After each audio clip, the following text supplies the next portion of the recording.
Darating ang araw na ang lahat ng ating ginawa ay magiging kwento na lang. Kwento ng pagsubok, tagumpay, at pag-ibig.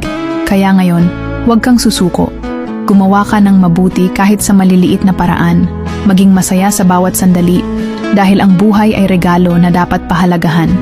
Huwag matakot sa hamon dahil ito ang magpapalakas sa'yo.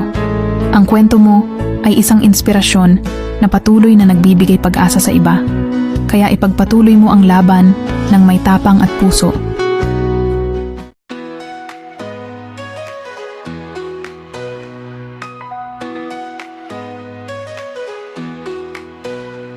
I saw your shadow on the neon wall, a fleeting glimpse that said it all. Your rhythm sparked a fire inside,